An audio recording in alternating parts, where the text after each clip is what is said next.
Most people think love is about sacrifice.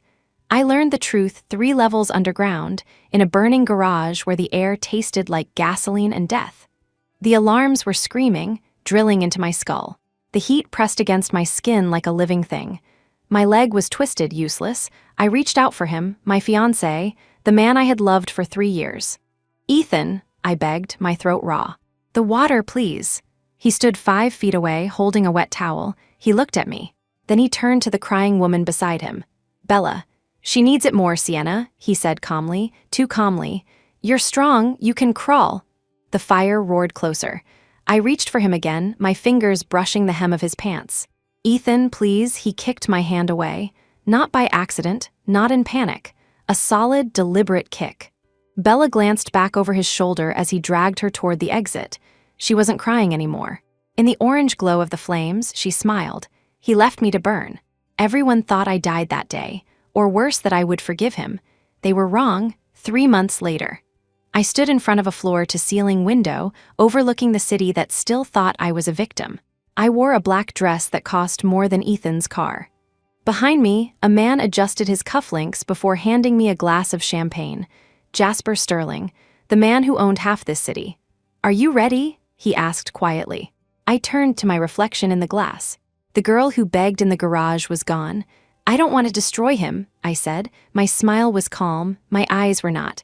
"I want him loved. I want him admired. I want the whole world cheering for him." I took a sip of champagne. "And then I want to watch him fall. My name is Sienna Shaw, and this time I'm not crawling." Chapter 1.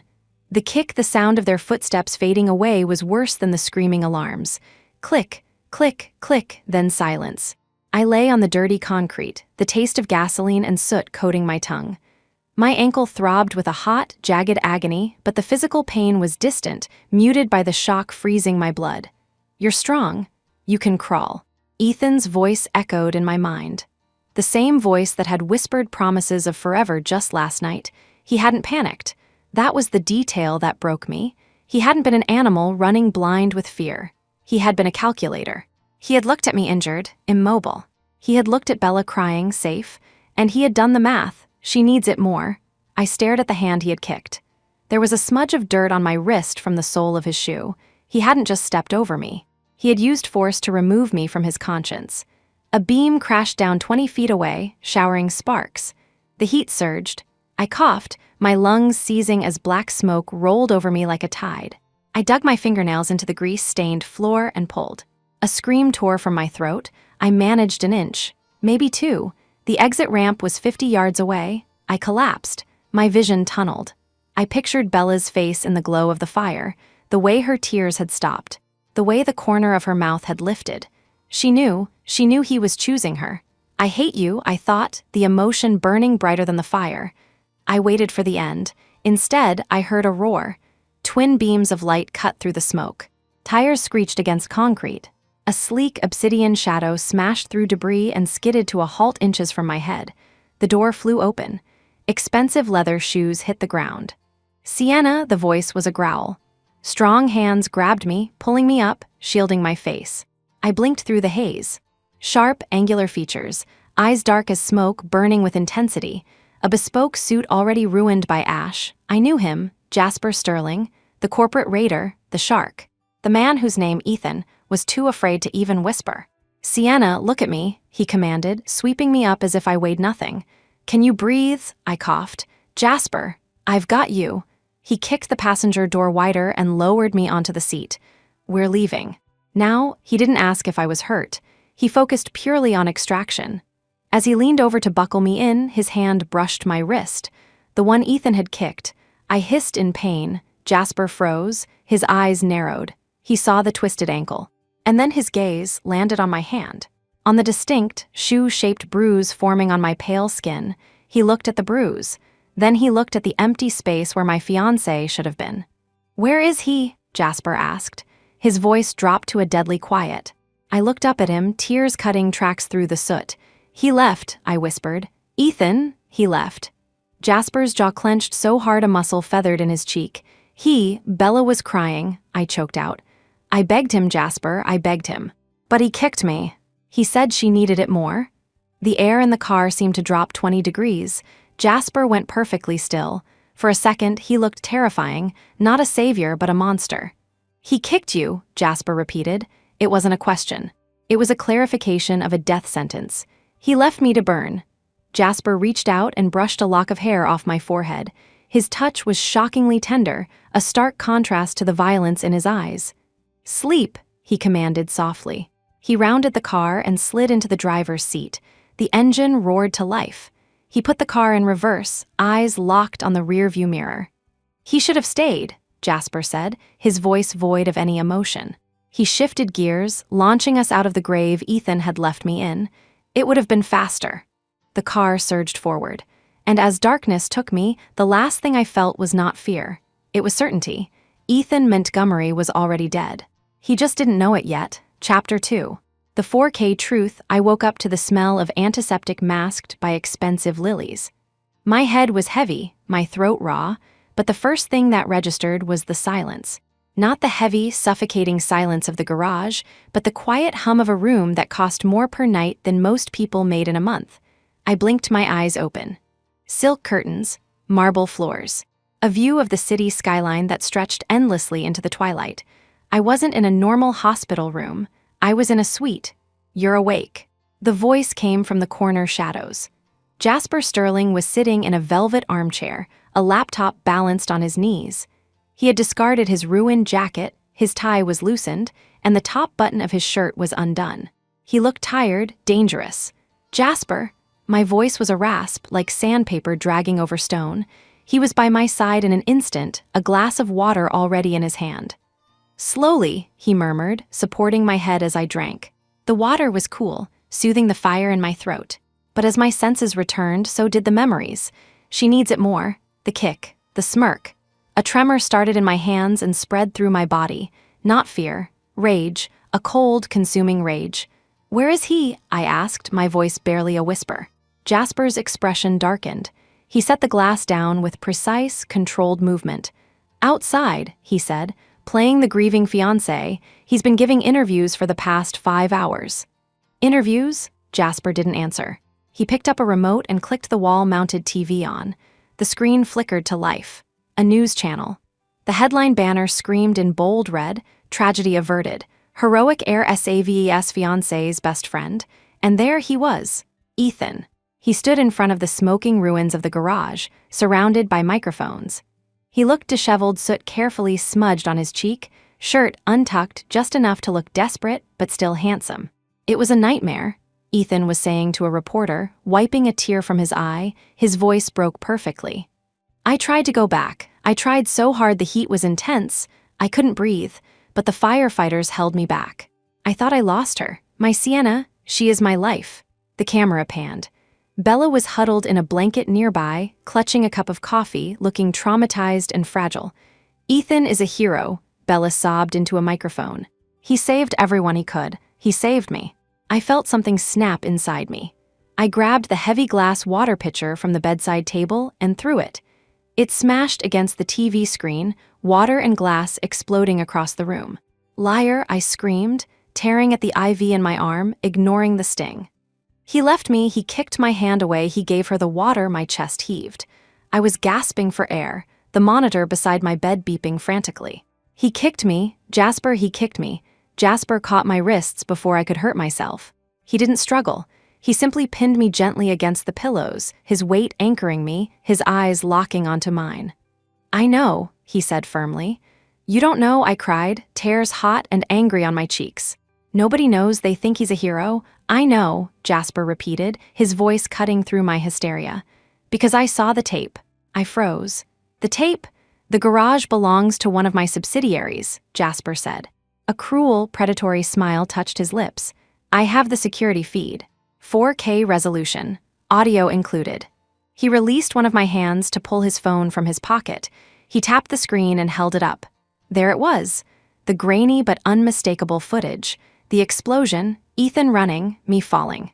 And then the moment, the kick, the turn, Bella's look back, her smirk, it was all there. Every second of his cowardice preserved in high definition. I stared at the screen, my breathing slowing, my heart turning to ice. "Give it to me," I whispered. I'll post it. I'll ruin him right now. No, Jasper said. He locked the phone and slid it back into his pocket. Why? I snapped, trying to pull away again. Are you protecting him? Jasper laughed. A dark, low sound that vibrated in the quiet room. He leaned in close, his face inches from mine. I could smell the faint scent of smoke and expensive scotch on him. Sienna, releasing the video now would be a mercy. Think about it. He's rich, his daddy would bail him out. He'd go to rehab, cry about trauma response, and come back in a year with a redemption arc. He brushed a stray lock of hair behind my ear. His touch sent a shiver down my spine that had nothing to do with the fire. You don't want a scandal, Jasper whispered. You want an execution. I looked into his eyes and saw a reflection of my own hatred staring back. He understood. He understood the kind of hate that needed time to marinate. What do you suggest? I asked. Let him play his role, Jasper said. Let him build this hero narrative. Let him climb so high that when we kick the ladder out, the fall shatters every bone in his body. Let him think you forgive him. Let him think you're weak. And then, Jasper smiled, we take everything, his company, his reputation, his family's legacy. I will give you the knife, Sienna. You just have to decide where to stab. I looked back at the cracked TV screen at the frozen image of Ethan's fake tears. A strange calm settled over me. The panic was gone. The grief was gone. In their place was something cold and sharp. Okay, I said. My voice was steady now. I'll play. Jasper stood up and straightened his cuffs. Good, because he's on his way up. Security just buzzed. He has flowers, a photographer, and a very prepared speech. I lay back against the pillows, wincing as I adjusted my cast. I looked at Jasper. How do I look? Like a victim, Jasper said. Perfect. I closed my eyes and took a deep breath. Let him in.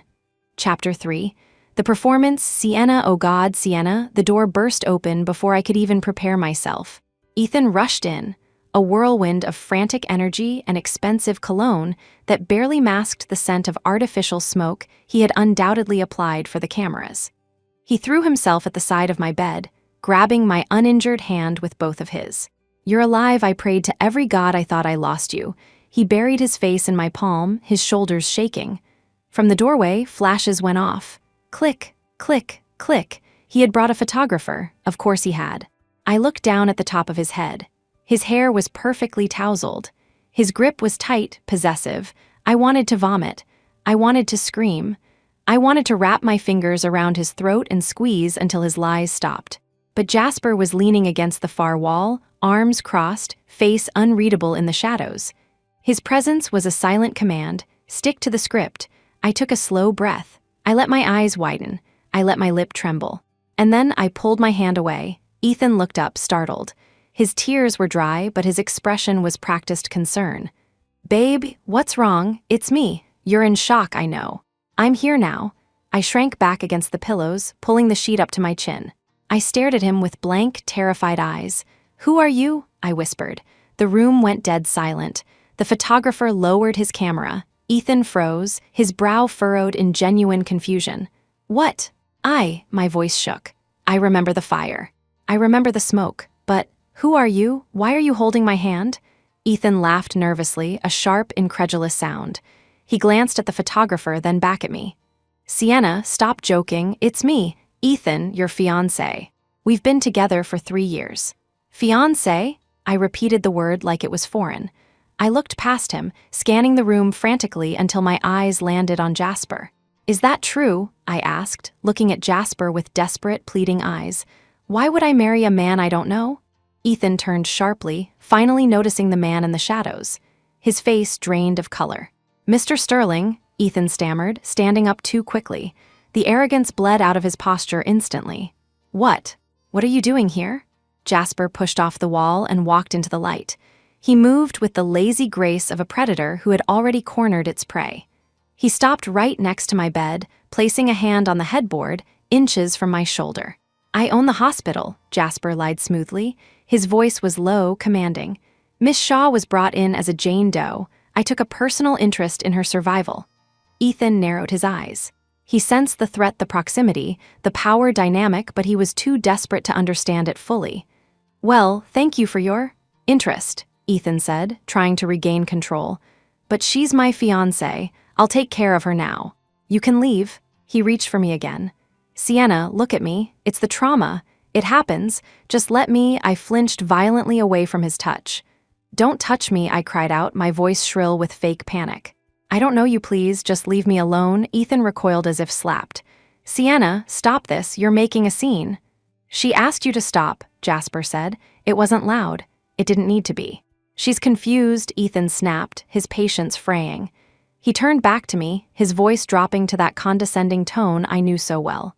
Sienna, listen to me. I saved you. I went to get help. I was screaming for firefighters. I barely made it out alive. I looked at him, really looked at him. You saved me? I asked softly. Yes, I did everything I could. Oh, I whispered. A single tear reel this time, born of pure hatred, slid down my cheek. But I remember a man kicking my hand away. The air left the room. Ethan's face turned gray. His mouth opened, then closed. For a split second, the mask slipped. I saw the panic, the recognition. You're hallucinating, he stammered. That was debris, or a firefighter trying to move you. You were delirious from the smoke. Maybe, I murmured, closing my eyes and letting my head fall back. I'm so tired, please. I don't want strangers here. I want to rest. I'm not a stranger, Ethan roared, stepping forward aggressively. Jasper didn't even blink. He simply pressed a button on the wall. 2 massive security guards stepped into the room instantly. They didn't look at me. They looked at Jasper. Mr. Montgomery, Jasper said, his voice ice cold. The lady asked you to leave. You can't do this, Ethan hissed, his hands balling into fists. She's mine. She doesn't seem to think so, Jasper replied. He stepped closer to Ethan, towering over him. And right now, on my property, what she thinks is the only thing that matters. Ethan looked at the guards, then at the photographer, who was awkwardly lowering his lens, then at me. He realized he was losing control of the narrative. If he forced it, he'd look like an aggressor, not a hero. Fine, Ethan spat. He pointed a finger at me. I'll come back when you're sane, when you remember how much you need me. He stormed out, the photographer scrambling to follow. The door clicked shut. Silence returned. I opened my eyes. The fear vanished instantly. My expression hardened into stone. Jasper looked down at me. There was a flicker of something in his dark eyes, admiration, maybe, or just satisfaction. You're a natural, he said quietly. He said he saved me, I scoffed, wiping the tear from my cheek with the back of my hand. He actually believes his own lies. He won't for long. Jasper sat on the edge of the bed, creating a comfortable distance but keeping his focus entirely on me. Tomorrow morning, his company needs a bridge loan to avoid bankruptcy. He was counting on your family's endorsement and your engagement to secure it. I knew this. My family wasn't billionaire wealthy, but our name carried weight in the old circles. Ethan needed me as a trophy to legitimize his messy business. He won't get it, I said. No, Jasper corrected, a shark-like grin spreading across his face. He will get it from me, I frowned. Why? Because the loan agreement has a clause, Jasper explained, his voice smooth. If his stock drops below a certain point, I acquire full ownership of his family's assets. Collateral includes his house, his cars, and his father's estate. And how do we make the stock drop? Jasper reached out and picked up my hand, the one Ethan had tried to hold. He didn't squeeze it. He just held it, his thumb brushing over my knuckles. By announcing that his beloved fiancé has forgotten him and has found comfort in the arms of a rival. I felt a rush of adrenaline. It was colder than anger, sharper than grief. This was it, the game had started. Deal, I said. Jasper squeezed my hand once. Get some sleep, Sienna. Tomorrow we go to war. And you? His gaze lingered on my face for a second too long. You need to be ready to be the Queen of Sterling Corp, Chapter 4. The Guardian, the charity gala, was the event of the season. It was also Ethan's desperate attempt at damage control. I stood at the top of the grand staircase, hidden in the shadows, watching the ballroom below. Ethan had arrived 10 minutes ago. He was wearing a tuxedo that fit him perfectly, his arm linked with Bella's. She was dressed in white, a deliberate choice to look innocent, angelic. They were smiling, shaking hands, accepting condolences for his tragic situation with practiced humility. He looked confident. He thought he was still in control. Are you nervous? Jasper's voice was low beside me. He stood close enough that I could feel the heat radiating from his body, but he didn't touch me. He was wearing a midnight blue tuxedo, the cut so sharp it looked like a weapon. "No," I said, my eyes fixed on Ethan. "I'm impatient." Jasper chuckled darkly. "Patience is the deadliest weapon." He offered me his arm. "Shall we?" I took a deep breath and placed my hand on his forearm. I wasn't wearing white. I was wearing a blood-red gown, custom-made by Jasper's personal designer. It was sleek, backless, and dangerous. The diamonds around my neck cost more than Ethan's entire PR budget for the night. We stepped into the light. The music didn't stop, but the conversation did. A ripple of silence spread through the room, starting from the foot of the stairs and expanding outward like a shockwave. Heads turned, eyes widened, whispers ignited. "Is that Sienna Shaw? I thought she was in critical condition. Who is she with? Is that Jasper Sterling?" We descended the stairs slowly. Every step was a statement. I didn't look frail, I didn't look broken, I looked untouchable. Ethan saw me. He froze mid-handshake with a senator. His eyes locked onto me, then shifted to Jasper, then back to me. His expression was a masterpiece of confusion and panic. Bella, standing beside him, clutched his arm so hard her knuckles turned white. We reached the bottom of the stairs. The crowd parted for Jasper like the Red Sea. Ethan, recovering his composure, started to push through the crowd toward us. He put on his concerned fiancé mask, his arms opening wide. "Sienna," he called out, his voice loud enough to carry. "Thank God you're here. Why didn't you tell me you were discharged?" He was trying to reclaim the narrative, trying to show everyone that we were still a unit. I stopped. I looked at him with polite, distant confusion. "I'm sorry," I said, my voice soft but clear in the hushed room. "Do I know you?" The silence deepened. Ethan faltered, his arms dropping. "Sienna, don't do this here. It's me, Ethan." He took a step closer, invading my personal space. Jasper didn't move. He didn't have to. He simply shifted his weight, turning slightly to block Ethan's path. "Mr. Montgomery," Jasper said. His tone was conversational, almost bored, but his eyes were cold steel.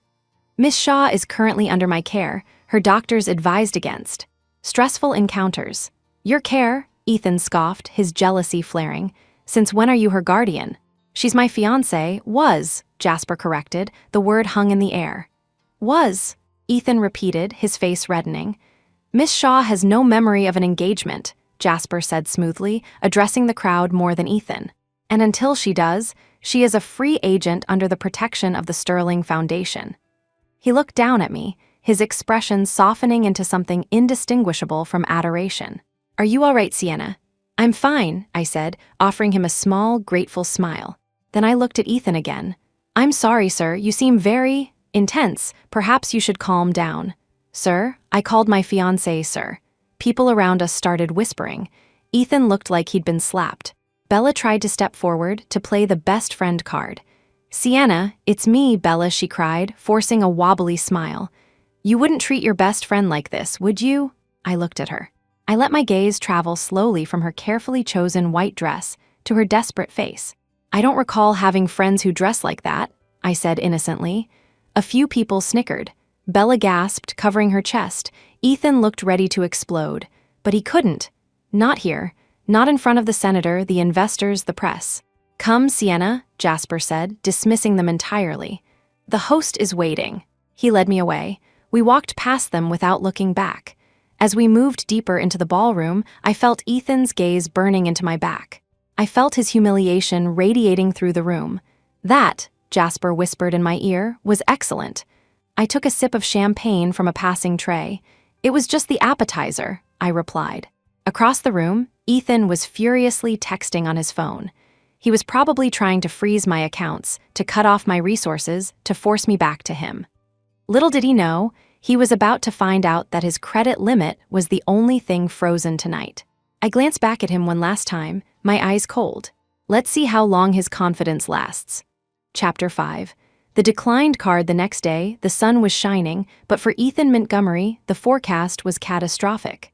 Jasper had arranged a private viewing at Lumiere, the city's most exclusive luxury boutique. They closed the doors for VIPs, but Jasper had intentionally left one door slightly open. He knew Ethan's schedule. He knew Bella's greed. I stood by a glass display case, my fingers hovering over a handbag made of emerald crocodile skin. The price tag was discreetly tucked away, but everyone knew this bag cost more than a small apartment. "It's beautiful," I murmured, glancing at the reflection in the glass. I saw them before I heard them. Ethan and Bella walked in. Bella was practically dragging him, her eyes scanning the room like a hungry shark. She was wearing the white dress from last night, a mistake. In the harsh daylight, it looked tired. Ethan looked worse. He was on his phone, furiously whispering to his PR team, trying to fix the disaster from the gala. "Ethan, look," Bella squealed, pointing at the bag under my hand. "That's the Emerald Queen. I saw it in Vogue." She rushed over, ignoring the sales associates who tried to intercept her. "Sienna," Bella said, her voice dripping with fake sweetness as she stopped beside me. "Fancy meeting you here. Although, I didn't think you had access to Lumiere anymore. Without Ethan, I mean." She reached out and placed her hand on the bag, right next to mine. "I love this," she declared, looking at Ethan. "Babe, you promised me a treat, to help me recover from the trauma." Ethan pocketed his phone and walked over. He saw me and his jaw tightened. He wanted to look powerful in front of me. He wanted to prove that losing him was my loss. "Of course," Ethan said, straightening his jacket. "If you like it, it's yours." I didn't let go of the bag. "I was looking at this first," I said calmly.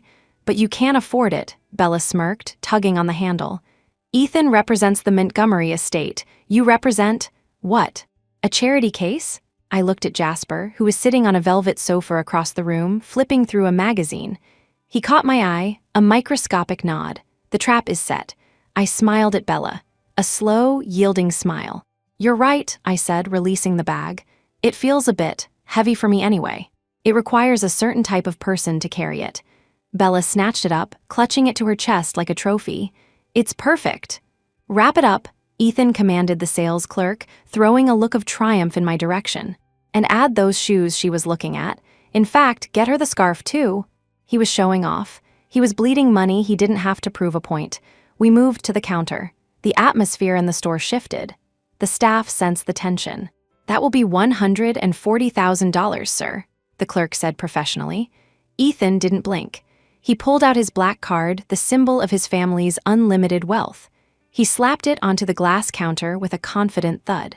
"Charge it," Bella beamed, draped over his arm, shooting me a look of pure pity.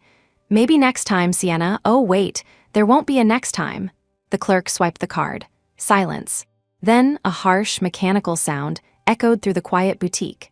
Beep, beep, beep, DECLINED. The red letters on the terminal faced the clerk, but the sound was universal. The sales clerk flinched. Another customer across the room stopped browsing and looked up. The air in the room froze. Ethan frowned. "Try it again. The chip is probably dirty." The clerk swiped it again. Beep, beep, beep, DECLINED. The silence stretched. It was thick, heavy, and delicious. "Sir," the clerk said, her voice echoing slightly in the dead quiet. "The card has been rejected." "That's impossible," Ethan snapped, his face flushing a deep, ugly red. "That card has no limit. Call the bank." I can't, sir. The terminal says contact issuer fraud alert." "Fraud?" Bella shrieked, clutching the bag so tight her knuckles turned white. She looked at the clerk, then at Ethan, panic creeping into her eyes. "Do you know who he is?" "It's not a mistake." A deep voice cut through the embarrassment. Jasper stood up. He walked over slowly, his footsteps heavy on the marble floor. He didn't look at Ethan. He looked at the clerk. "The bank flagged the account this morning," Jasper said casually, as if discussing the weather. "Suspicious spending patterns. Hemorrhaging cash on non-essential assets." He glanced meaningfully at Bella. "Non-essential assets?" Bella gasped. "I am his fiancée. Are you?" Jasper raised an eyebrow. "The bank seems to think you're a liability." Ethan turned on Jasper, veins bulging in his neck. "You did this. You froze my accounts. I am a majority shareholder in your family's lending institution," Jasper replied coldly. "When I see reckless spending by a high-risk borrower, I have a duty to intervene." "I am not high risk," Ethan roared. "You are now," Jasper said. He turned to me. "Sienna, are you ready to go?" "Almost," I said. I took a step toward Bella. She was holding onto the bag like it was a life raft, her face pale. I reached out and gently, very gently took the bag from her hands. She was too stunned to resist. I placed the bag back on the counter. "You know, Bella," I said softly, my voice carrying through the silent store. I let you have it because I thought it suited you, but now that I look closer..." I wiped my hand on a silk handkerchief I pulled from my purse. "It looks a little cheap when you hold it." Bella made a choked sound, a mix of a sob and a gasp. "And honestly," I added, dropping the handkerchief into a trash bin, "I don't like touching things after they've been handled by careless people. Germs are so hard to get out of crocodile skin." I turned to the clerk. "We won't be taking this one, or anything else she touched." Then I looked at Jasper. "But the rest of the fall collection is lovely." Jasper didn't smile. He didn't gloat. He simply pulled out a heavy, matte black metal card. "You heard the lady," Jasper told the stunned clerk. "Wrap up everything except what they touched. Send it to the penthouse." He handed over the card. Ching, approved. The sound was crisp, instant, final. I linked my arm with Jasper's. "Let's go," I said, not even looking at Ethan. "We're done here." We walked out into the bright afternoon sun. Behind us, I heard Bella start to cry, a loud, ugly sound. And I heard Ethan slamming his hand on the counter, screaming at a clerk who couldn't help him. "This was just the first thing they'd lost," I whispered. Jasper opened the car door for me, "and it won't be the last." Chapter 6. The bait Ethan was panicked, but not broken. Not yet. He blew up my phone for 3 hours after the incident at Lumiere. Calls, texts, voice memos that ranged from furious to pleading. "Sienna, pick up. This is a misunderstanding. Jasper is manipulating you. I love you. Don't do this." I sat in Jasper's penthouse, watching the notifications roll in. I didn't block him. Blocking him would be mercy. Ignoring him was torture. "He thinks he can fix this," Jasper said, placing a cup of tea in front of me. He glanced at my phone screen. "He thinks you're just hurt. He doesn't realize you're hunting." "Let's give him a little hope then," I said, picking up the phone. I typed a message slowly.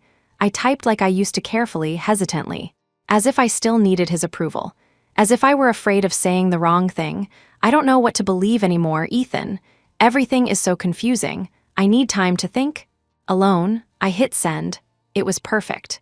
It wasn't a yes, but it definitely wasn't a no. It was a lifeline, and Ethan, drowning in his own mess, would grab it with both hands. Across the city, in the apartment Ethan shared with Bella, the phone pinged. Ethan was in the shower, scrubbing off the humiliation of the day. Bella was sitting on the edge of the bed, painting her nails a violent shade of red. She saw the screen light up. "Sienna, I don't know what to believe anymore." Bella read the preview. Her eyes narrowed into slits. She knew Ethan.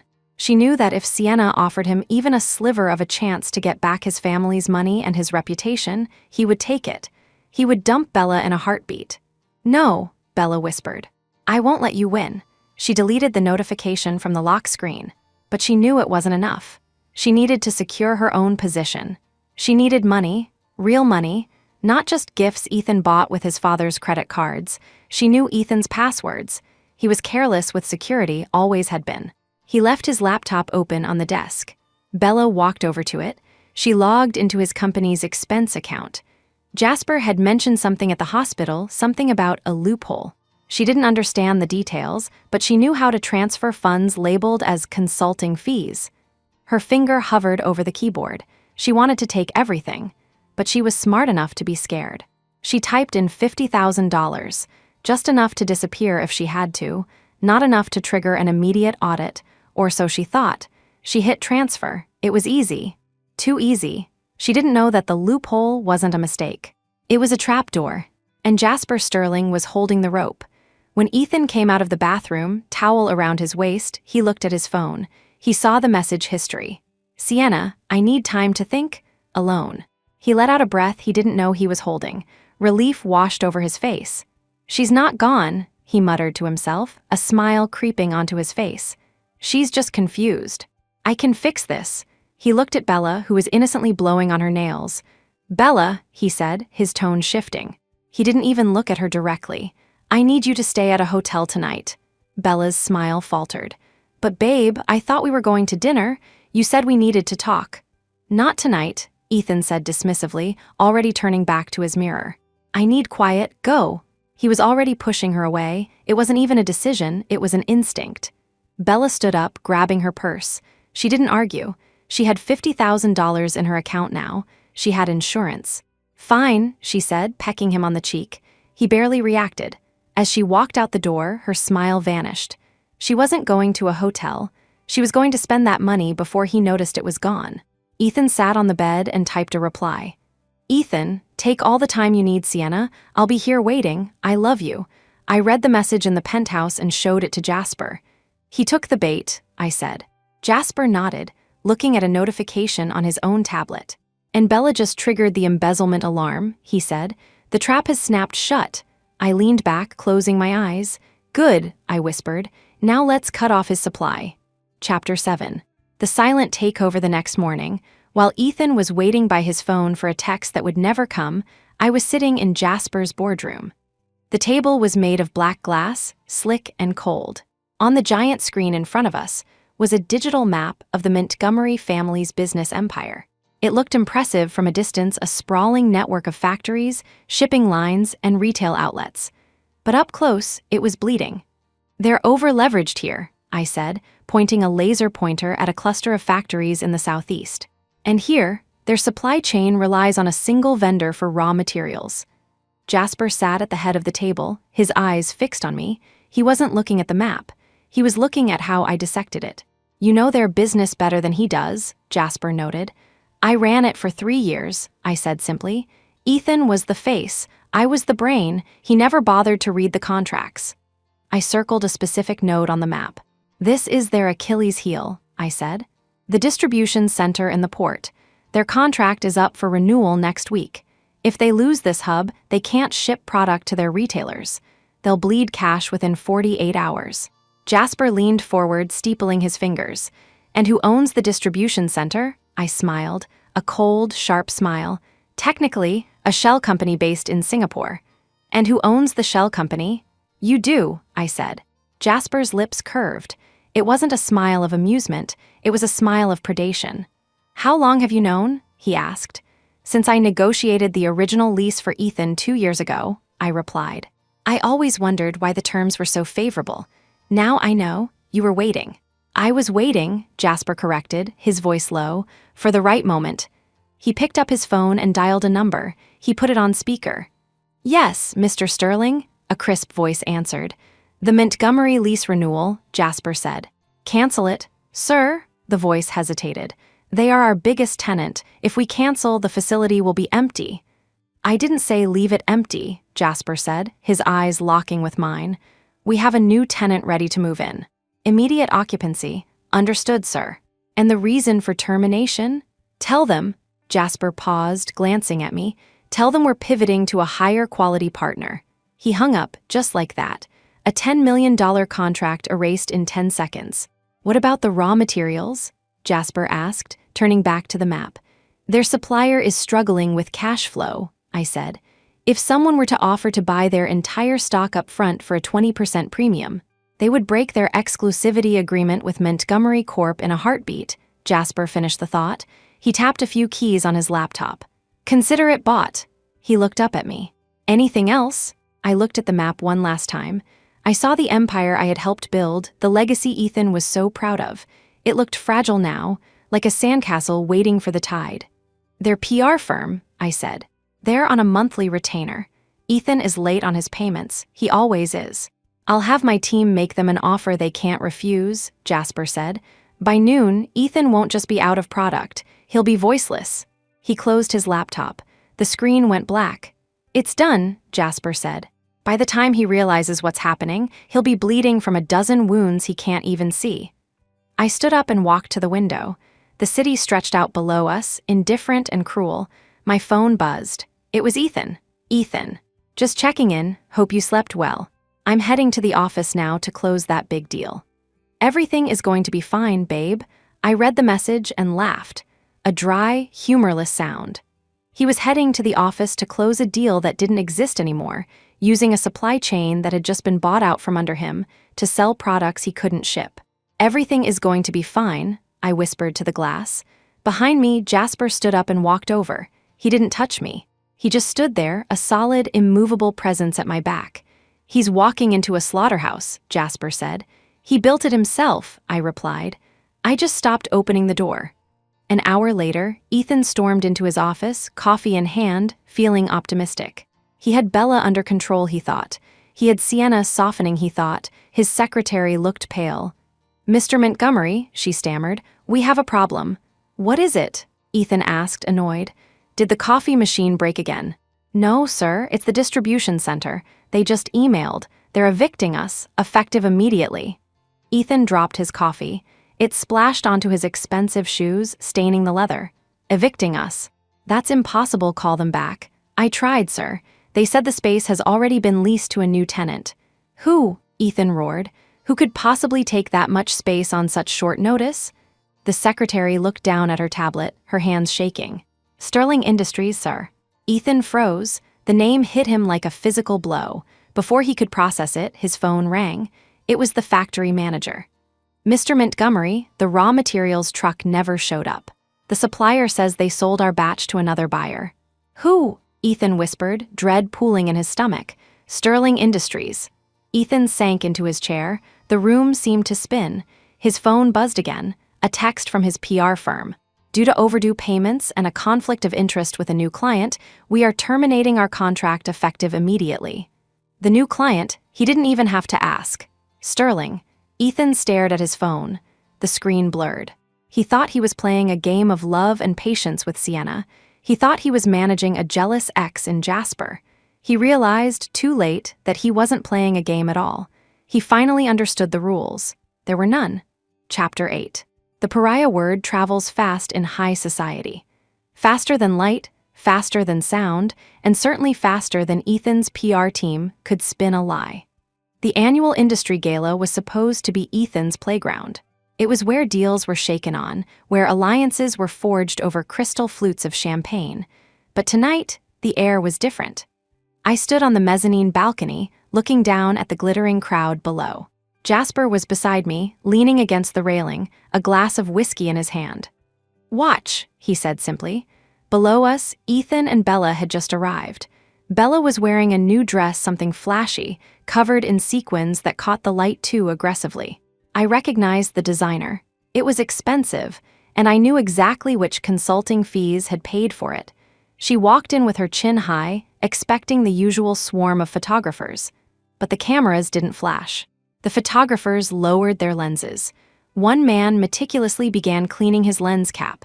Another bent down to fix a tripod that was perfectly stable. They looked everywhere but at the couple standing on the red carpet. Ethan frowned, tightening his grip on Bella's arm.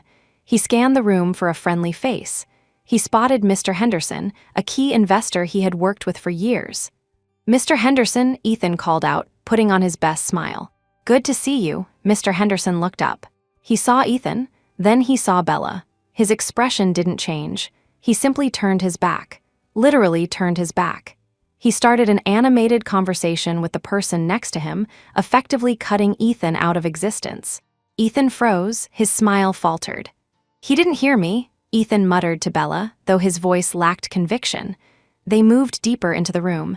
It was like watching oil try to mix with water. Wherever they went, a bubble of empty space formed around them. Conversations died. People drifted away. Waiters suddenly found urgent business elsewhere. It wasn't a confrontation, it was a quarantine. "They know," I whispered, watching from above. "They smell blood," Jasper corrected. In this world, failure is contagious, and Ethan reeks of it. Bella, oblivious or desperate, spotted a group of socialites she had been trying to impress for months. The inner circle. "Oh, look, it's the Waldorf girls," Bella squealed. "I'm going to say hi." She let go of Ethan and strutted over to the group of women. "Hi, girls," Bella chirped, forcing her way into their circle. "Love the dress. Chloe, we should totally do brunch next week." Chloe Waldorf, the queen bee of the group, stopped talking. She looked Bella up and down, her gaze lingering on the flashy sequin dress. "I'm sorry," Chloe said, her voice carrying clearly over the low hum of the party. "Who are you?" Bella's face fell. "It's me, Bella, Ethan's fiancé." "Oh," Chloe said flatly, "the one from the fire." The other girls exchanged looks, not of sympathy, of disgust. "We heard about that," another girl said, sipping her drink. "Leaving a crippled woman to burn so you could save yourself. That's quite a choice." "It wasn't like that," Bella stammered, her face turning red. "Ethan saved me, he's a hero who lost his distribution center this morning?" Chloe asked, raising an eyebrow. My father says Montgomery Corp is radioactive. I wouldn't stand too close if I were you, darling. Poverty is hard to wash off. The group laughed. A cruel, tinkling sound. Bella stood there, mouth open, humiliated. Then, Chloe accidentally bumped into a waiter passing by. A tray of red wine wobbled and tipped. Dark crimson liquid splashed across the front of Bella's expensive, embezzled dress. It dripped down the sequins like blood, staining the white fabric beneath. Oops, Chloe said, not sounding sorry at all. Clumsy me. Bella gasped, looking down at the ruin of her gown. She looked around for help, for sympathy. She found none. People stared, some smirked. No one offered a napkin. Ethan rushed over, grabbing Bella's arm. What happened? Who did this? Let's go, Bella hissed, tears streaming down her face. Everyone is staring. We can't leave, Ethan argued, desperate. I need to talk to investors. I need to fix the supply chain issue. Fix it? Chloe laughed. She pointed up at the balcony. You can't fix it, Ethan. The fix is already in. Ethan looked up. For the first time all night, he saw us. I stood by the railing, bathed in the soft light of the chandelier. Jasper stood behind me, his hand resting possessively on the small of my back. We were looking down at them like gods looking at insects. Ethan's face went pale. He saw Jasper. He saw me. And he saw the way the entire room was looking at us with respect, with fear, with awe. And then looking at him with pity. I raised my champagne glass in a silent toast. To your ruin. Ethan didn't storm up the stairs. He didn't yell. The fight drained out of him right there on the ballroom floor. He grabbed Bella, who was sobbing over her blood-red dress, and dragged her toward the exit. The crowd parted again, not out of respect this time, but to let the trash take itself out. That, Jasper said, finishing his whiskey, was satisfying. He still doesn't know it was us, I said. He suspects, Jasper replied. But suspecting and knowing are two different hells. He offered me his hand. Come, the senator is asking for the woman everyone suddenly wants to meet. I smiled and took his hand. Let's not keep him waiting. Chapter 9. The engagement trap desperation breeds stupidity. Ethan's father, Richard Montgomery, was a man who believed money could fix anything. Supply chain issues? Throw money at it. Bad press? Throw more money at it. A son who was becoming a social pariah? Throw a party. The engagement party was announced on Monday. It was to be held on Friday. A rush job designed to distract investors and reframe the narrative from corporate collapse to young love persevering through tragedy. I sat in Jasper's office, watching the live stream of the press conference announcing the event. They're calling it the wedding of the century, I said dryly. They're trying to stop the stock from bleeding, Jasper corrected. Montgomery Corp shares are down 12% this week. Richard thinks a stable family image will calm the market. Does he know about Bella? I asked. About the embezzlement? Not yet, Jasper said. Bella covered her tracks well enough to fool an old man in a panic, but she didn't fool my forensic accountants. He tapped a key, sending a file to the printer. This is the guest list for the engagement party, Jasper said. They invited everyone. Senators, CEOs, media moguls. They even invited me, probably hoping I wouldn't come so they could say I snubbed them. Are we going? Jasper smiled. We have better things to do, but we will send a gift. Friday night. The Montgomery estate was lit up like a Christmas tree. Inside, Bella was living her dream. She wore a diamond ring that was slightly too big. Ethan had bought it used from a friend in a liquidity crunch, though she didn't know that. She was surrounded by flowers, cameras, and people who were paid to be there. Ethan, this is amazing, she gushed, grabbing his arm. Ethan looked less enthusiastic. He was sweating. He kept checking his phone, waiting for news about the supply chain, about the bank loans. But there was only silence. Smile, son, Richard Montgomery hissed in his ear. The cameras are rolling. We need to look like winners. Ethan forced a grimace that passed for a smile. The speeches began. Richard took the microphone, extolling the virtues of his son, the hero. Ethan risked his life to save his fiancée, Richard boomed. That is the kind of dedication he brings to this company, applause. Polite, scattered. Then it was time for the QA. This was usually a scripted affair, with pre-approved questions from friendly journalists. But Jasper had made a few adjustments to the press pool. A young woman in the front row raised her hand. She didn't look like a fashion blogger. She looked like a shark. Mr. Montgomery, she said, her voice cutting through the chatter. You say your son is a hero, but we've received reports that another woman was left behind in that garage. Your former fiancée, Sienna Shaw. The room went quiet. Richard's smile froze. Miss Shaw was tragically injured, yes, but Ethan did everything he could. Did he? The reporter pressed. Because we have sources claiming that Miss Shaw was conscious when he left, and that he chose to evacuate Miss Vance, who was uninjured, instead. Bella gasped. That's a lie, is it? The reporter turned to Bella. Miss Vance, were you injured in the fire? I was in shock, Bella stammered. But physically, the reporter persisted. Did you require medical attention? Did you have broken bones, burns? Well, no. And Miss Shaw, the reporter asked, turning back to Ethan. She had a broken ankle and severe smoke inhalation, correct? Ethan was sweating profusely now. It was a chaotic situation, you weren't there. No, I wasn't, the reporter agreed. But security footage exists. A collective gasp swept through the room. It wasn't loud, but it was sharp, sucking the oxygen out of the ballroom. Ethan's face drained of all color. He looked at his father. Richard looked like he was about to have a stroke. Security footage? Richard whispered. What is she talking about, Mr.? Sterling's holding company owns the garage, the reporter said, checking her notes.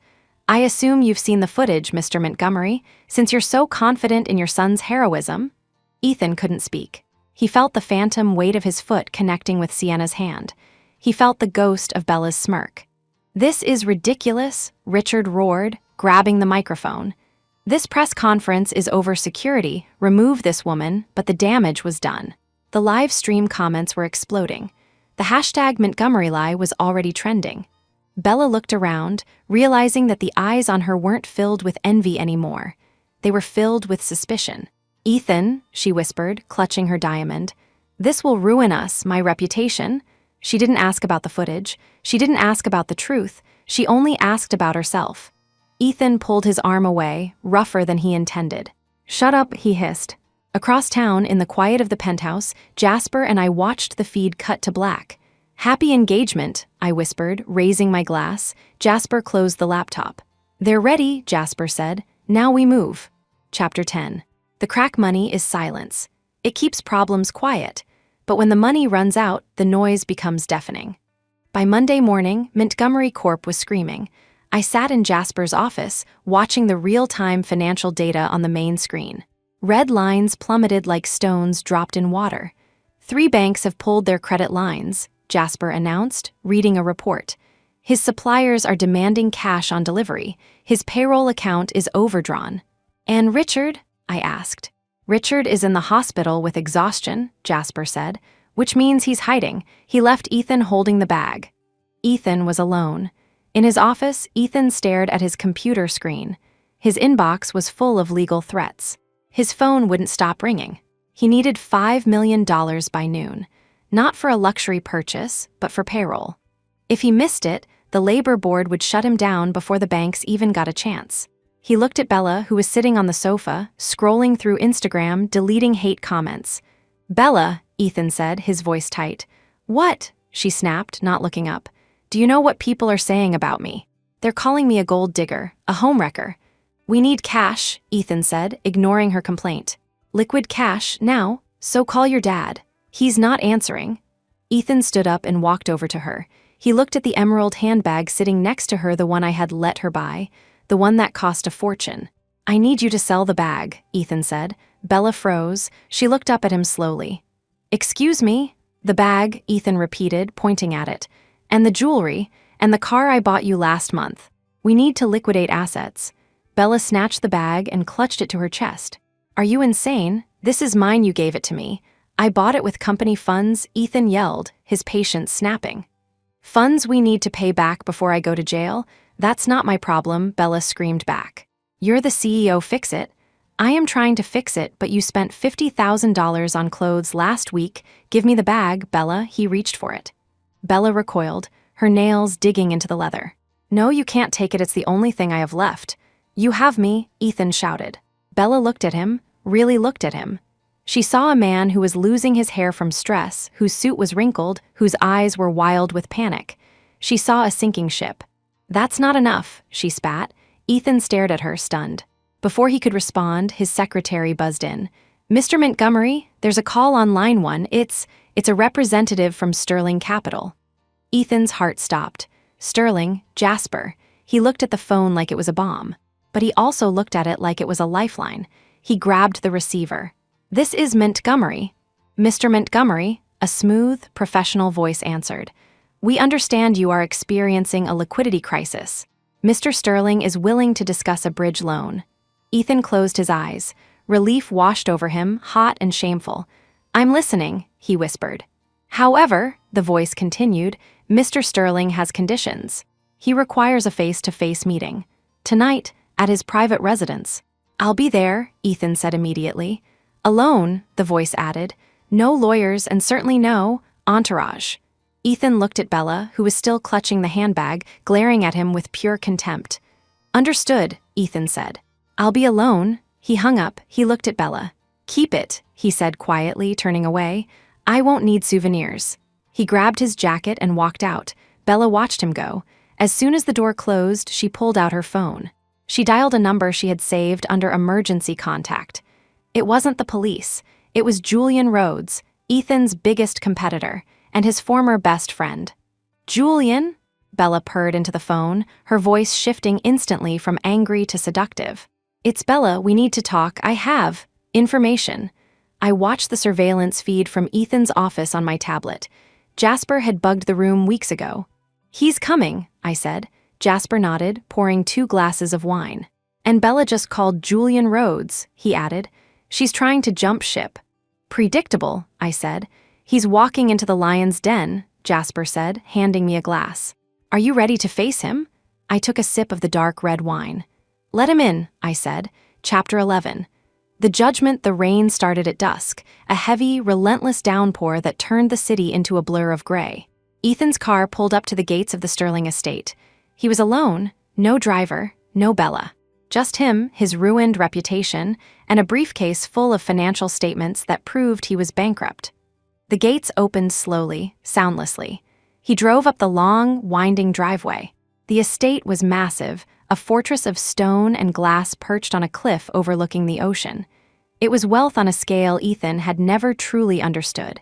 He had thought he was rich. He realized now he was just comfortable. He parked his car next to a fountain that cost more than his company's entire RD budget. A butler was waiting at the door with an umbrella. He didn't offer it to Ethan. He simply held the door open. "Mr. Sterling is in the library," the butler said. "Follow me." Ethan walked into the foyer.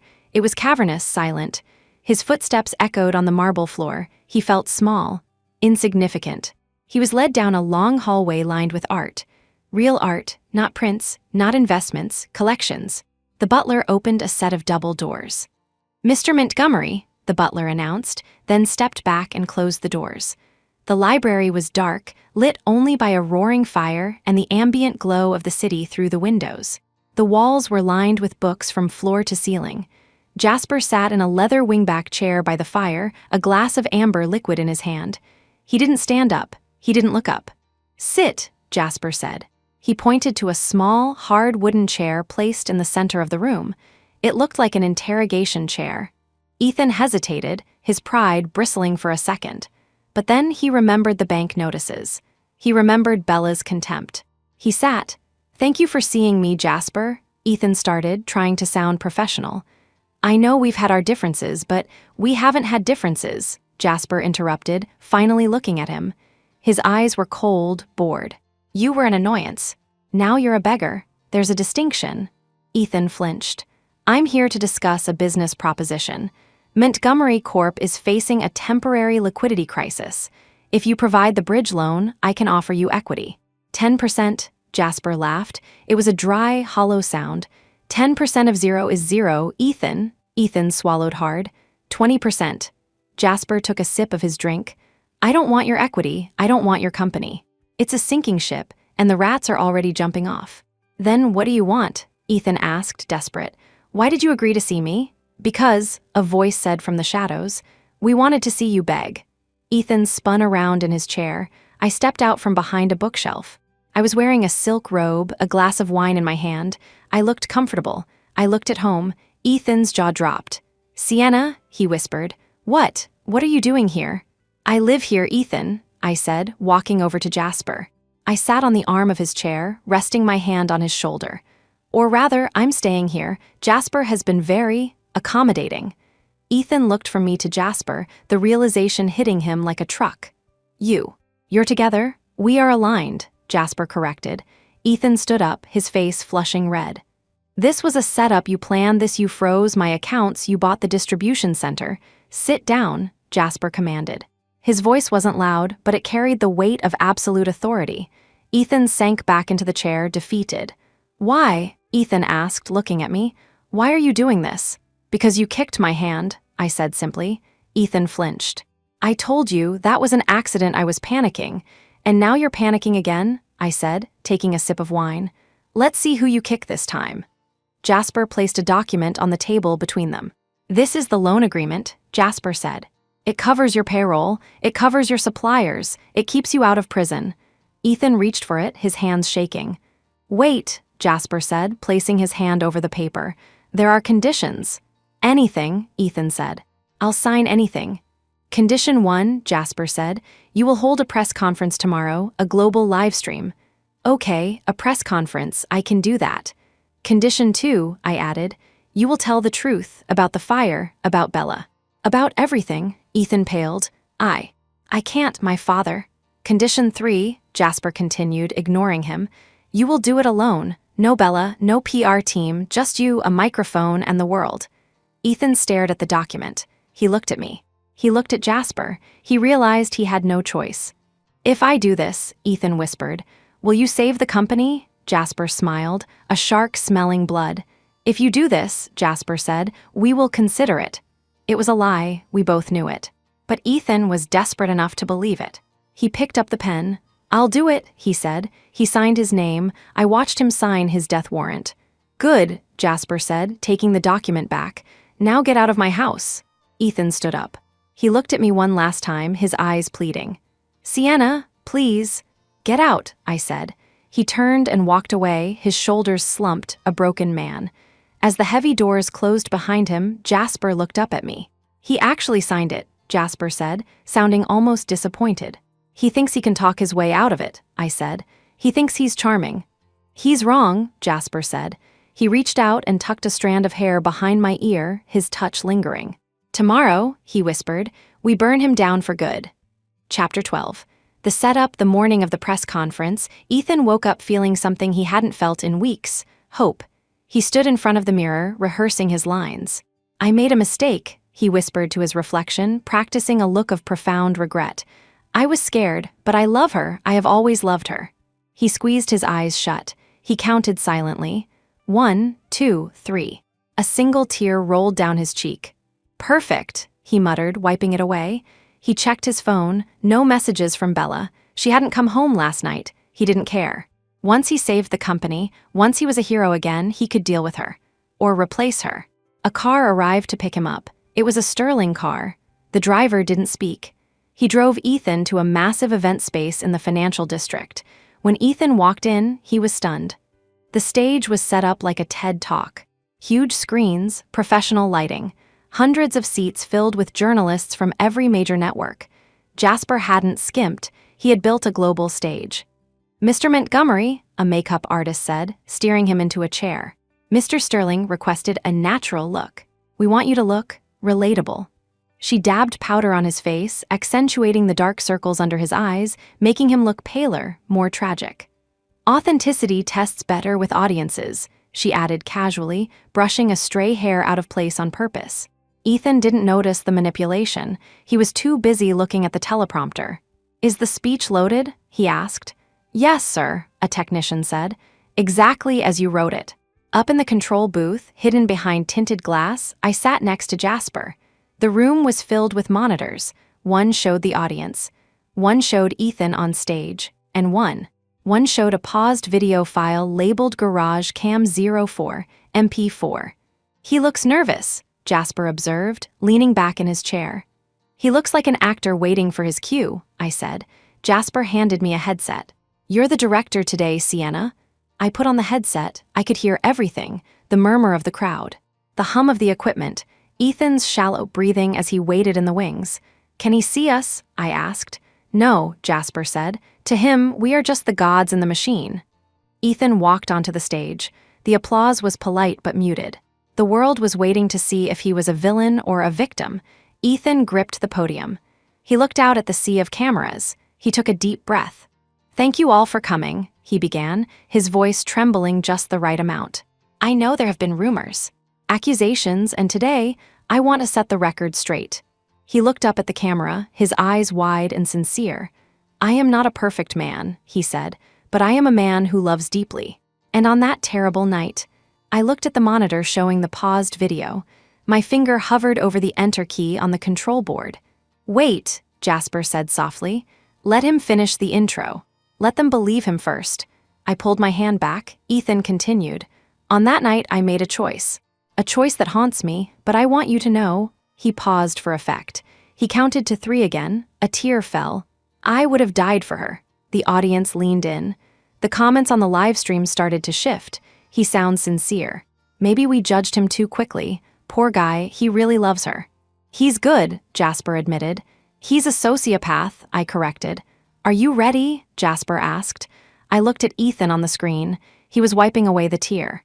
He was winning them over. This was the moment the world decided he was innocent. I looked at the enter key. "Yes," I said. "Then on your cue," Jasper said. Ethan took a breath to start his next sentence. "And that is why I am asking for your forgiveness." I pressed the button. Click. Chapter 13. The live stream. Ethan didn't stop when I pressed the button. He couldn't see the screens behind him. "I know what people say," Ethan continued, his voice thick with emotion. "They say I ran, they say I chose myself. But they weren't there, they didn't feel the heat, they didn't hear Sienna screaming for me to go." He looked directly into the camera lens, his eyes glistening. "She begged me to save Bella," Ethan lied. "She grabbed my hand and said, 'Ethan, go save her, I'll be right behind you.'" The audience was captivated. Handkerchiefs were coming out. On the live stream, the comments were flying. "OMG, I'm crying." She told him to go. That changes everything. Sienna is a hero, but so is he. "Leave Ethan alone." I watched the chat fill with hearts and support for the man who had left me to die. "I tried to stay," Ethan sobbed, leaning on the podium. "I tried to pull her up, but the smoke, it was too thick. I had to make a split-second decision, and I have lived with the guilt every second since."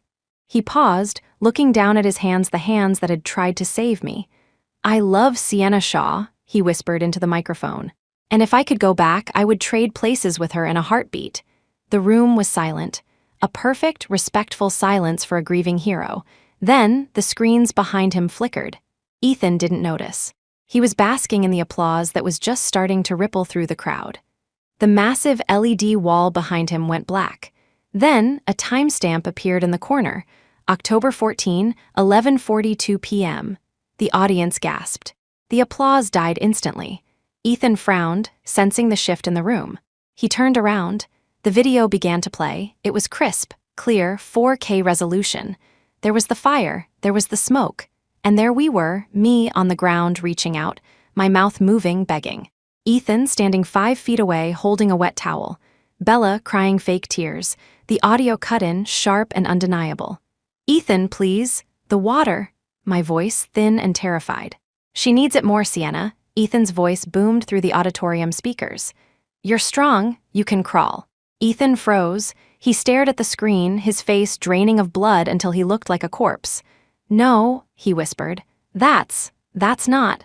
The video continued. I reached for him again. My fingers brushed his pants. And then, the moment the world had been waiting for. The kick. It played in slow motion. His shoe connecting with my wrist, my hand flying back, my body crumbling. The entire auditorium inhaled sharply at once. A collective sound of horror. Then Bella turned back. The camera zoomed in on her face. The smirk. It was so clear, so cruel, so undeniable. The video froze on that frame. My hand kicked away. Bella smiling. Ethan walking away. Silence. Absolute, suffocating silence. Ethan turned back to the audience. His mouth opened and closed like a fish out of water. He looked for his father. He looked for his PR team. But there was no one. Just hundreds of eyes, wide with shock and disgust. The livestream chat had stopped moving for a full 2 seconds. And then it exploded. "Murderer, he kicked her. Did you see that?" Monster, lock HIMUP, it. It's a deep fake, Ethan stammered into the microphone, his voice shrill. It's edited, it's AI, that's not what happened then, a voice cut through the chaos. A voice coming from the speakers, overriding his microphone.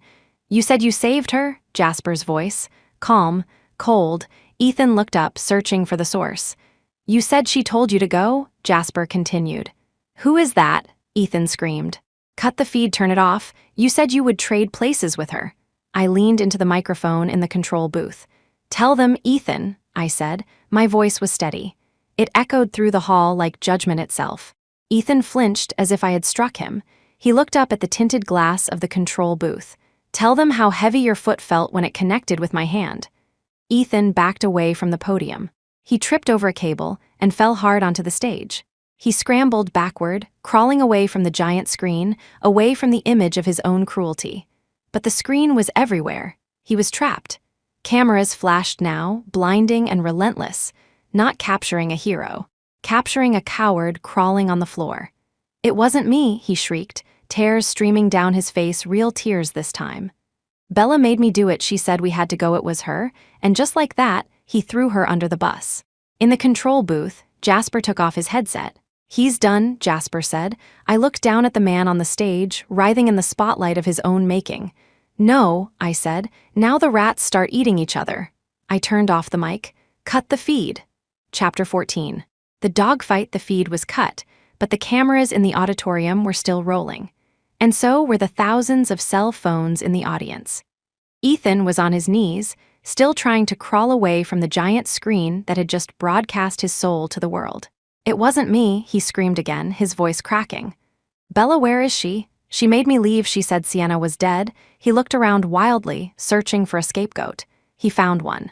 Bella was standing near the exit, trying to slip away unnoticed. But the crowd had blocked the doors. She was trapped. A reporter shoved a microphone in her face. Miss Vance, Mr. Montgomery says you forced him to leave Sienna Shaw behind. Is that true? Bella froze. She looked at Ethan on the stage, a weeping, broken mess. Then she looked at the cameras. She saw her reflection in the lens, the expensive dress, the diamond ring, the life she had stolen. She knew in that second that the life was gone. The only thing left to save was herself. She burst into tears, loud, theatrical sobs that rivaled Ethan's earlier performance. He's lying, Bella shrieked, pointing a manicured finger at Ethan. He's a monster, he forced me to go with him. I wanted to help Sienna, I tried to run back. Liar, Ethan roared from the stage. He scrambled to his feet and ran toward the edge of the platform. You smiled, I saw the video, you smiled. I was in shock, Bella yelled back, her voice shrill. You dragged me out, you told me if I didn't come with you, you'd leave me there too, you threatened me, the crowd gasped. Phones were recording every second of this improvised tragedy. Threatened you. Ethan looked like he'd been punched. I bought you a car, I bought you jewelry, I embezzled money from my own company to pay for your lifestyle. Silence. Ethan clapped a hand over his mouth. His eyes went wide. He realized what he had just said, a heartbeat too late. He had just confessed to a felony on camera. The reporters smelled blood. Embezzled? A journalist shouted. Mr. Montgomery, did you just admit to corporate fraud? No, I didn't mean. He did, Bella cut in, sensing an opening. He stole millions, he made me take the money, he said it was consulting fees, I didn't know, I'm just a victim. You're a thief, Ethan screamed, jumping off the stage. He charged toward her, eyes wild. You spent $50,000 last week, you told me to sell the bag, security guards intercepted him before he could reach her. They tackled him to the ground, pinning his arms behind his back.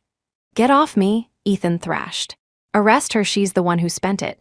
He hits me, Bella screamed suddenly, playing her final card.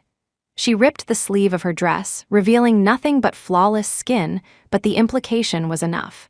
He's violent, look at him. Ethan, pinned by two guards, face pressed into the carpet, looked violent. He looked insane. I hate you, he howled at her. I wish I had left you in that fire, the crowd recoiled. That was it, the final nail. In the control booth, Jasper watched the monitors with a look of mild distaste. They deserve each other, he said. They're destroying each other faster than we ever could, I observed.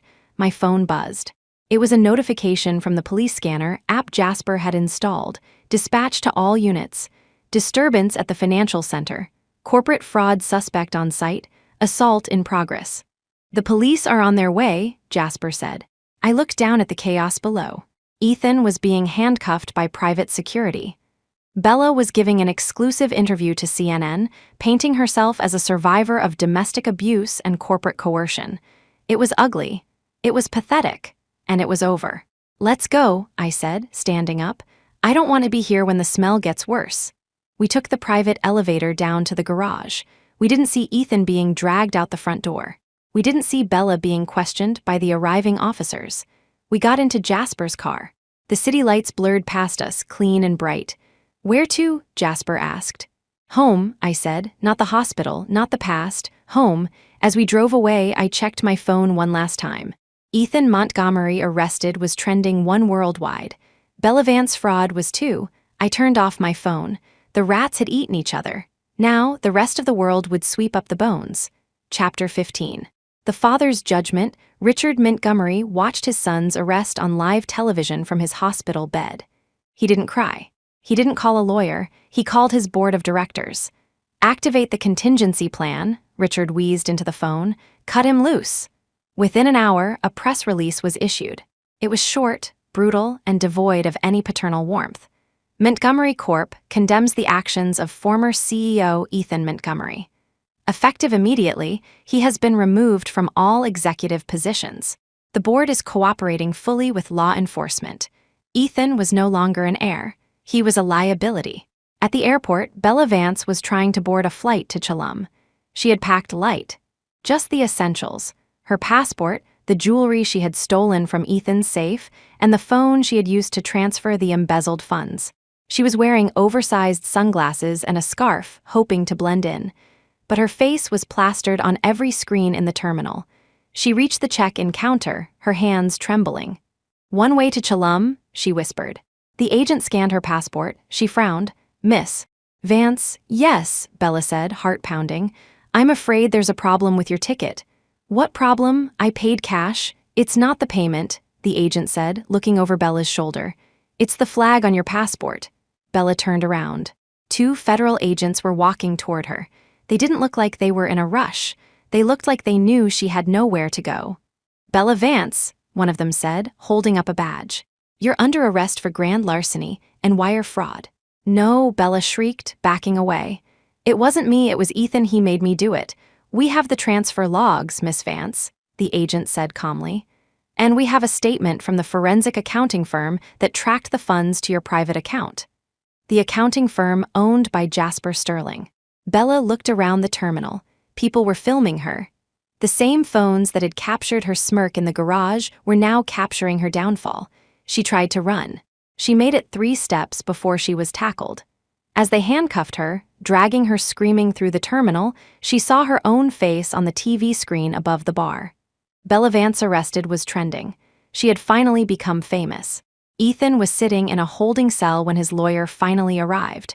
But it wasn't the family lawyer. It was a public defender. Where is Mr. Stone? Ethan asked, confused. Where is my father's legal team? The public defender sighed, opening a thin file. Mr. Montgomery, your father has dissolved your legal retainer. He has also frozen your trust fund pending the investigation. Ethan stared at him. What? You're on your own, Ethan, the lawyer said. And frankly, with the confession you made on live TV, I suggest you take a plea deal. A plea deal? Ethan laughed hysterically. I'm Ethan Montgomery, I don't take plea deals. You're not Ethan Montgomery anymore, the lawyer said, closing the file. Your indictment, number 4829. Ethan slumped against the cold concrete wall. He thought of Sienna. He thought of how she used to handle everything for him, the contracts, the PR, the family drama. She had been his shield. He had kicked her away. And now the arrows were landing. I watched the news from Jasper's terrace. The city lights were beautiful tonight. Bella is in custody, Jasper said, walking up behind me. And Richard just released a statement disowning Ethan. It's fast, I said. It's business, Jasper replied. Richard is cutting off the infected limb to save the body. Will it work? No, Jasper said, because I just bought 51 of the voting shares while the stock was crashing this afternoon. I turned to look at him. You bought the company? I bought the ruin, Jasper corrected. I'm going to strip it for parts, sell the assets, and donate the proceeds to a burn unit charity. He handed me a folder. And I'm putting you in charge of the liquidation. I took the folder. It was heavy. It felt like justice. Ethan is in a cell, Jasper said. Bella is in a cell, and Richard is powerless. It's over, I whispered. Not quite, Jasper said softly. Ethan made bail an hour ago. He used the last of his personal savings. Where is he going? He has nowhere to go, Jasper said, which means he's coming here. I looked out at the driveway below. A taxi was pulling up to the gate. A man got out. He was soaked from the rain that had just started to fall. He looked small, broken. It was Ethan. Let him in, I said. One last time. Chapter 17. The Queen 3 months later. The press conference was held in the atrium of Sterling Tower. Sunlight flooded the space, reflecting off the glass and steel. There were no tears today, no apologies, just power. I stood at the podium. I wore a white suit, sharp, tailored, immaculate. Not the flimsy white of a victim, but the blinding white of a supernova. Jasper stood beside me. He didn't speak. He didn't need to. His presence was the endorsement. Ladies and gentlemen, I said into the microphone. My voice was steady, amplified through the hall. Thank you for coming. I looked out at the sea of faces. The same journalists who had once questioned my survival were now hanging on my every word. Effective immediately, I announced, Sterling Capital has completed the acquisition and restructuring of the Montgomery portfolio. Shutters clicked like a machine gun. We have liquidated the toxic assets, I continued. We have severed ties with unethical partners, and we have established the Phoenix Fund, dedicated to supporting survivors of corporate negligence. I paused. I will be personally overseeing the fund as the newest partner at Sterling Capital. A gasp ran through the room. Not a fiancé, not a girlfriend. A partner. I saw the question in their eyes. What about Ethan? What about Bella? I didn't mention their names. I didn't give them the oxygen of my attention. They were footnotes in a story I had already finished writing. That is all, I said. I stepped back from the podium. Jasper stepped forward. He didn't take the microphone. He took my hand. In front of the flashing cameras, in front of the live stream that was being watched by millions, he lifted my hand to his lips. He didn't kiss my fingers. He kissed my knuckles, a gesture of respect, of devotion, of submission to an equal. He looked me in the eyes, ignoring the world watching us. Well done, partner, he murmured. I smiled. It wasn't a smile for the cameras. It was a smile for him, and for the girl who had crawled out of the fire.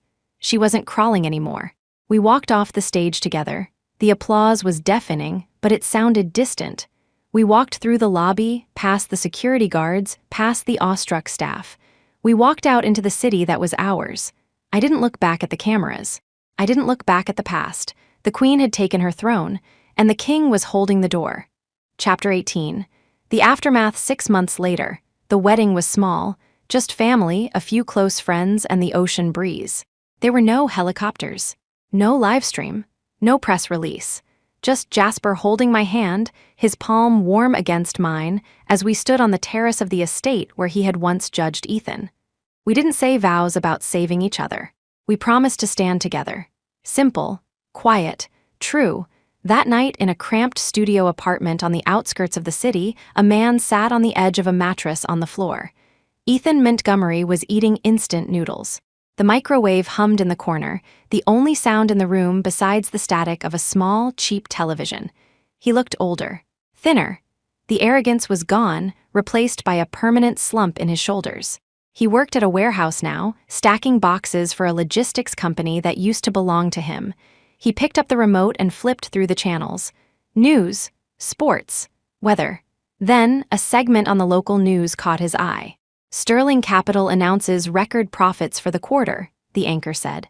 Under the leadership of Jasper Sterling and his new partner, Sienna Shaw, Ethan froze. The screen showed a clip, not of the wedding, but of Sienna walking out of a building, phone to her ear, looking busy, focused, alive. She didn't look at the camera. She didn't look like a victim. She looked complete. Ethan stared at the screen. He remembered the fire. He remembered the kick. He remembered the moment he thought he could trade her for a better life. He looked around his room. The peeling paint. The water stain on the ceiling. The silence that was so heavy it felt like a weight on his chest.